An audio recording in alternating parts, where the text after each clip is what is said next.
আজকের ভিডিওটা একটু অন্যরকম।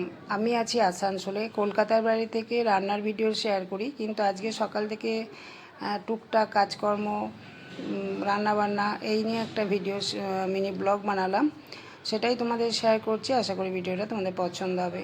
দেখো আমরা ও সব কিছু বাজার টাজার করে নিয়ে আসলো, আর রান্নাঘরটা বিশাল বড়। কারণ এখানে দেখো দুটো জানলা পাশাপাশি রয়েছে, সিঙ্কের পাশে একটা জানলা আছে, রান্নাঘরে গ্যাসের উপরে আরেকটা জানলা, কোণে দেখো বেসিন আছে, টেবিল আছে, ডাইনিং টেবিলও রান্নাঘরের মধ্যে, আর অনেকটা লম্বা চওড়া একদম। আর ওই ক্যালকাটা সুইটস থেকে গোলাপ জামুন আনলো, মিষ্টি দই নিয়ে এসছে, কেক, ডেয়ারি মিল্ক আর ফল টল আনলো। আর ওদিকে তো বাজার টাজারগুলো তোমাদের প্রথমে দেখিয়েছিলাম, আলু, সবজি, পটল, কুমড়ো, এগুলো চাল মশলাপাতি সবই আনতে হয়েছে। যেহেতু আমরা এখানে থাকি না অনেক দিন, মাস দেড় দুই পরই আসতাম, কিন্তু এটা অনেকটা গ্যাপ হয়ে গেছে। শীতকালে যেহেতু অনেক জায়গা ঘুরে এলাম, ব্যাঙ্গালোর গেলাম, এইসব নিয়ে আসানসোলে আসাটা হয়নি। আর এইগুলো আমার ছেলে ডাইনিংয়ে লাগিয়েছিল, এই দেখো কত সুন্দরভাবে লাগিয়েছে। এগুলো একটু ওয়াশ করতে হবে, ধুলো পড়ে গেছে। আজকে তো ঘরের সব কিছু পরিষ্কার করলাম।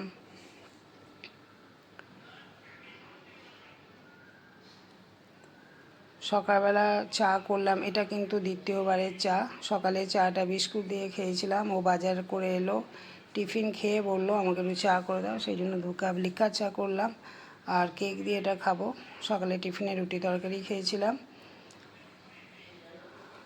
আর এখানে দেখো রান্না বসিয়ে দিয়েছি, ভাত হচ্ছে। আজকে দুবেলা রান্না একসাথে করে নিয়েছি, রাতে আর কিছু করব না, যেহেতু আমরা দুজন আছি, আবার ঝামেলা হবে রাত্রিতে, ওই জন্য একবারে দুবেলা রান্নাটাও করে নিলাম।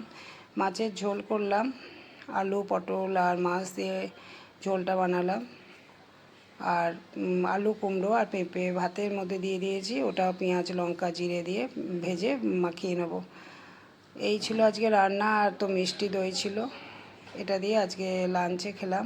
এই দেখো আমাদের দুজনের খাবার নিয়ে নিয়েছি।